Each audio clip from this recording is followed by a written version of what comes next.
How are you doing? I'm doing great, thank you. Good to be back in Holland again. Always is. Why? Well, because being an American, it's a particular culture, and I like, there's things I like very much about the American culture, but I seem to, really resonate with European culture, and the diversity is so fulfilling. You go to different countries and they're all very close, and everything is different. The food, the coffee, the language, the people, they look different. And it's beautiful. When I was younger and I was traveling, I didn't appreciate it as much because I was blind. But there has always been something about Holland that has always resonated with me. I really like it. The people, they're very practical, and very honest. And it's just a lovely place. Too direct sometimes? If you know how they are, then no. No.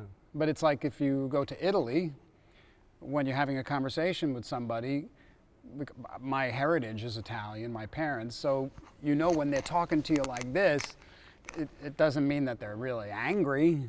It's just the way they communicate, So you learn the different cultural nuances, and then you can be accepting, and you can flow better, Otherwise, you're just the crazy American. Okay. Hey, most people know you for your work as a rock guitar player, but you kind of developed yourself as a composer for classical music during the past few years, right? Well, no. I started composing music before I started playing the guitar. I was very young, and I was always very fascinated with notes. It was just one of those things, Some kids like to use crayons and color things in, and it's very natural, and I liked the way notes looked. I couldn't draw people, I couldn't draw cars. I still can't, I really don't have very much artistic skill. But notes just are beautiful to me. So I started writing, even when I was a little kid, I didn't even know what I was writing. And then when I was in high school, 7th grade, 12 years old, I started to learn what it all means. Even before that, because I started playing the accordion when I was like 8. So I got to see the notes, and I totally understood it. So through the years, I've always composed. But usually it was for my band. And with the kind of music I do, sometimes it's very compositional. It sounds, I guess you'd say, progressive. And sometimes it's very simple. But through the years earlier, it was difficult to have your music performed by an orchestra when I would compose an orchestra piece because, well, it's a very tight community, the orchestral community. And orchestras usually don't just offer a young rock guitar player to compose a piece for them, But I had a friend here in Holland, Co de Kloot, and he was always very supportive. And even I've known him since I was 20 years old, and with Frank Zappa. And then finally, he came to me one day, and and he said, I think you're a good guitar player, but I think that you're an undiscovered composer. So he put everything together for me here in Holland, with the Metropole Orchestra, and it was a glorious project. And from that, this came with the NNO. And then, there's other things now. I'm getting offers in America, and it's really lovely. Do you think working for an orchestra, is it more fun than creating a basic rock song? I really don't. I find great enjoyment in both. They're just different. When you're creating a rock song, usually you have a guitar for me, and you just find something that feels good and you groove on it, and then the band just comes in and you're playing. But when you're composing, it's just infinite potential, because you have 80 musicians, and if you know how to write for them, you just, it's infinite, you know, there's so many possibilities, and you start hearing these things in your head. And then you conceptually, you can, you know, and then you just hear these things, and then you can create them. And it's a beautiful process. I really enjoy composing music. You know, it's liberating. But compared to rock music, working with classical orchestra, is that more interesting because of all the separate layers that are possible in that kind of music? Yeah, yes, there's different timbres, there's different atmospheres that you can create. You know, orchestra instruments are organic. You know, they're made of wood. You hit them, or you know, there's strings that you pluck, or you bow them, or you know, or it's brass that you blow into. You know, so it's very organic, and it creates a sound that resonates in the air in a very organic way. Electric instruments create a completely different effect. You know, still has energy and still has power, but it's a very different world. And nary do the twains meet. You know, it's very rare that they come together successfully. Do you expect to leave rock behind in the end and move over to just composing orchestral compositions? I don't think so, you know, because I don't believe so. Rock music for me was what I grew up on. You know, there's an energy in it that I really like, but it's only a slice of what I do. You know, even within my rock music, there's great variations. You know, some of it's extremely subtle and delicate, and some of it's just completely over the top. You know, it's just rah. And I don't put up parameters. You know, I don't really see myself as being labeled. Do you know what I mean? I mean, I don't mind. Because people have to label you somehow. He's a rock guitar player. Fine, I'm fine with that. But I don't really put up any parameters that. I don't define myself by the labels other people have for me. You don't feel limited, perhaps because of aging in the end, for not playing guitar that good anymore in the end, and then move over to just making classical compositions? That might happen. You know, it might happen, and I wouldn't be opposed to that at all. At some point, you know, I don't know. Well, Les Paul played until the day he died, you know. But the thing that I love about the guitar is just the sound it makes, you know, and anybody can play it, really. You know, it's anybody can make that sound, and you know, even if my fingers, if I live long and I get old and they're, you know, arthritic, and I gotta, you know, I got the breathalyzer, you know, the oxygen tank, and it's always going to be there. This is my pedal board, and this is a volume, and this is the switcher for the fractal system, which is in my rack back here, and this is Axe-Fx. That has all sorts of different sound effects in it. And this is a distortion pedal that I designed. It's actually two distortion pedals. Very simple setup, really, you know, a wah-wah, an expression pedal, and a Digitech whammy pedal, which shifts the pitch around. These are my monitors. They're actually guitar cabinets, so I'm getting real guitar sound as opposed to guitars that are mic'd and then go through the monitors, which is the conventional way. This is a choral sitar that I used for one piece on the Fire Garden Suite. It's kind of an interesting instrument. You know, it has that twangy sound because of the bridge here. Then I have a signature series acoustic guitar that Ibanez made for me. That's very nice, and I use this on one piece. And then these are my amplifiers. I have two amplifier heads in their stereo, and they feed these two cabinets here. Alien Love Secrets Green. And then this is one of my main guitars. and it's an Ibanez gem that I designed close to 30 years ago. And the only special feature that this has is these switches here, which are sustainers, which cause a note to hold. It sort of like has batteries in it, and you hit a note and it just will hold as long as the batteries last, which could be days. This is my main guitar that I've had since the 90s. I've used. It's a gem. I call it Evo, and it's really beat up, as you can see. But it's the warm bed that I sleep in when I get on stage. You did some stuff for the NNO before. How did you meet up with them in the first place?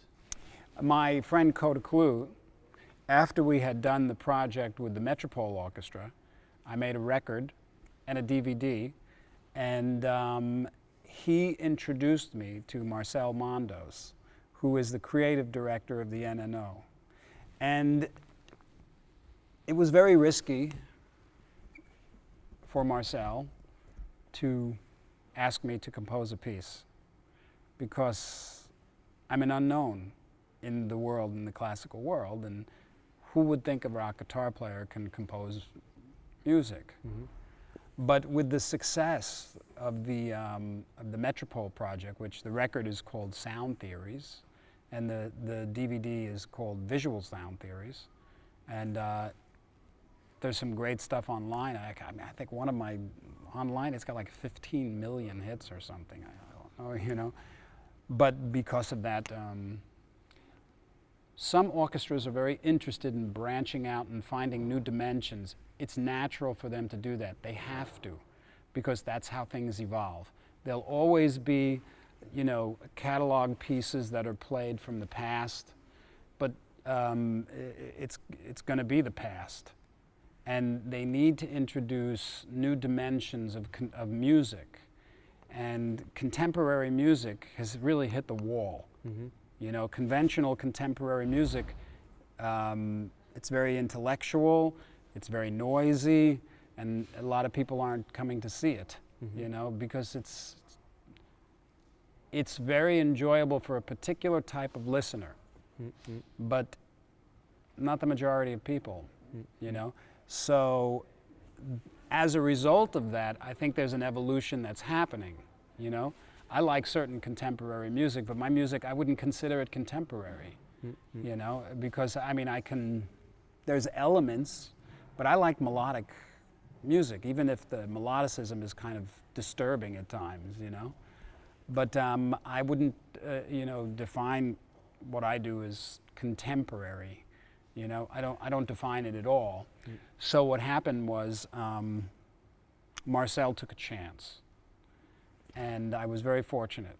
It worked out great. He asked me to write a symphony for electric guitar and orchestra, and I did. And it was called Expanding the Universe, and it was very successful. So he asked me to write another piece, this time without the guitar. And I wrote this very highly conceptual piece called The Middle of Everywhere.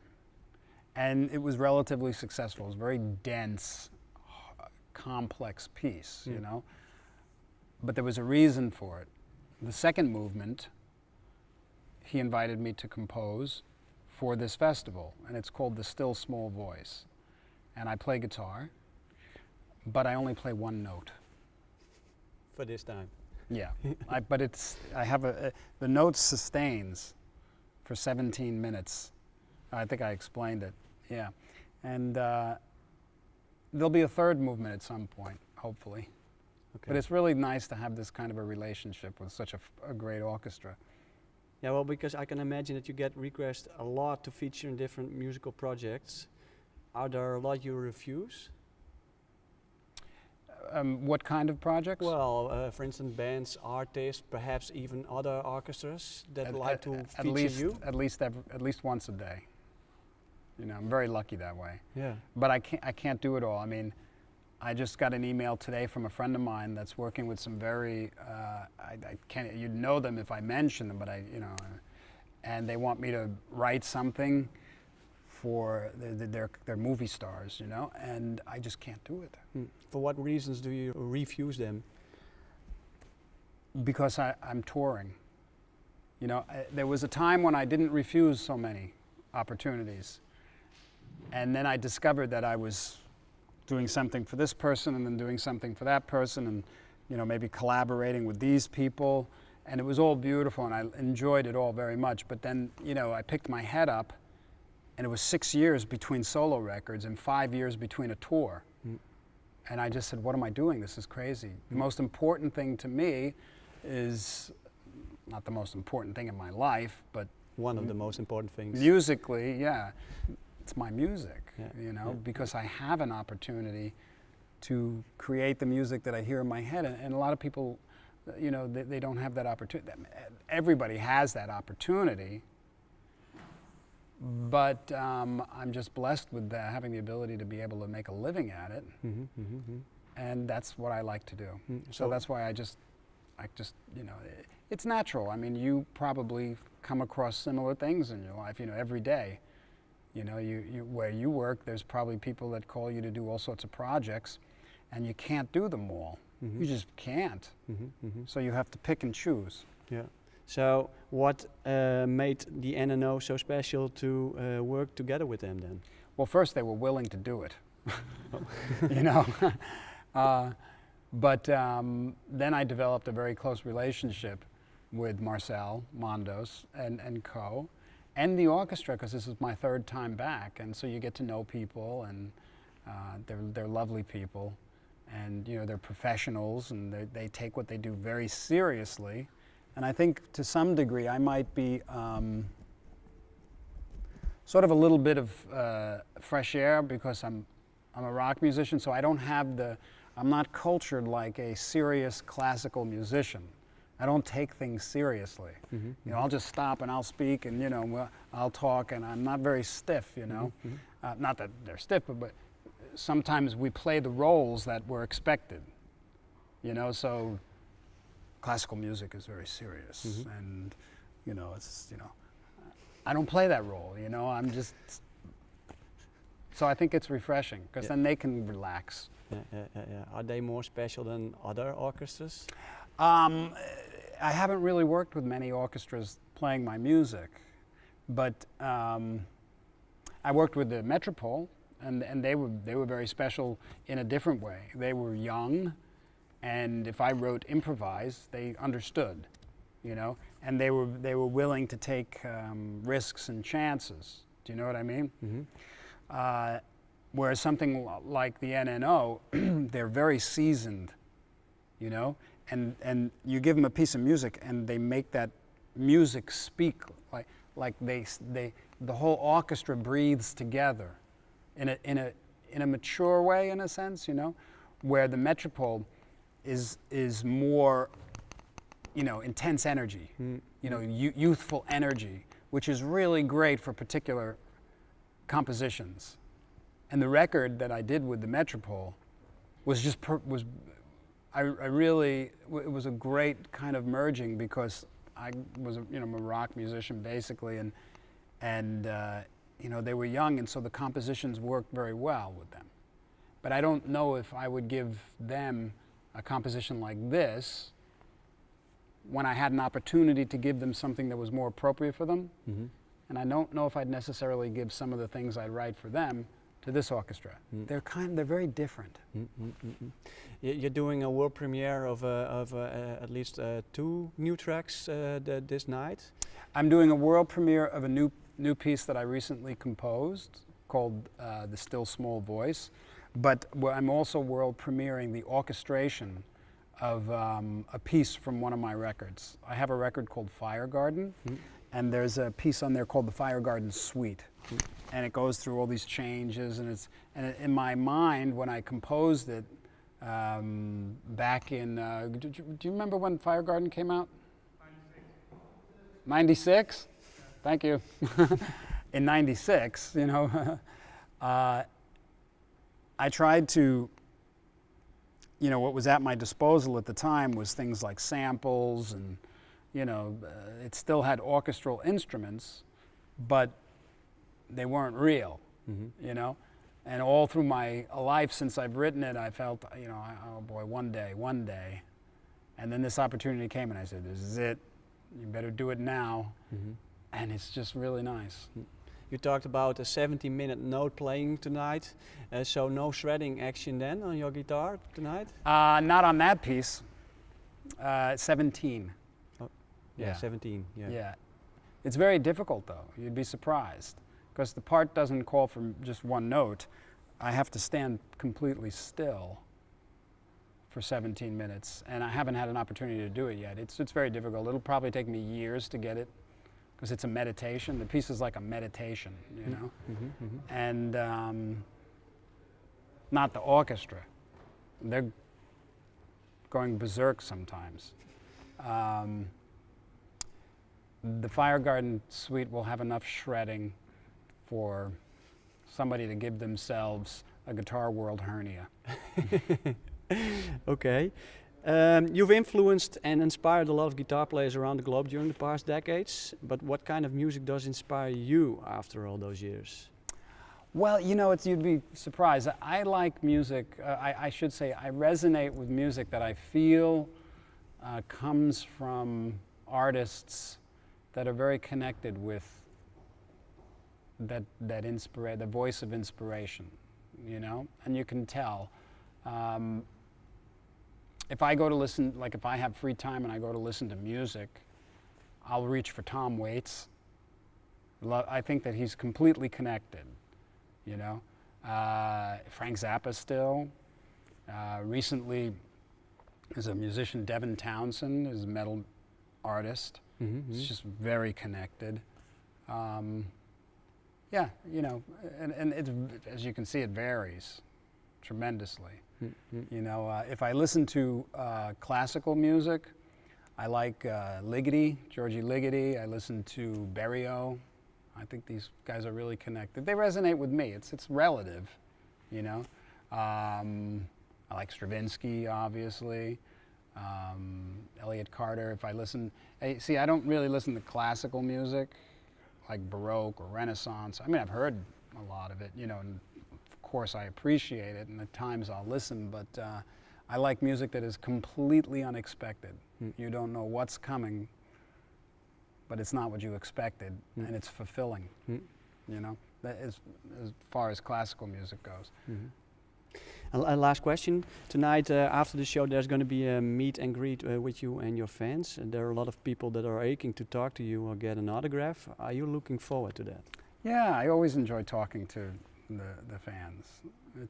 I do it a lot. You know, when I'm on tour, I have, we call it the Evo experience, where fans can come and meet with me earlier. You know, and I only have to sit for 10 minutes, but I sit for an hour. You know, as you can see, I like to talk. Good for us. Yeah. Well, thank you very much. All right, thank you very much.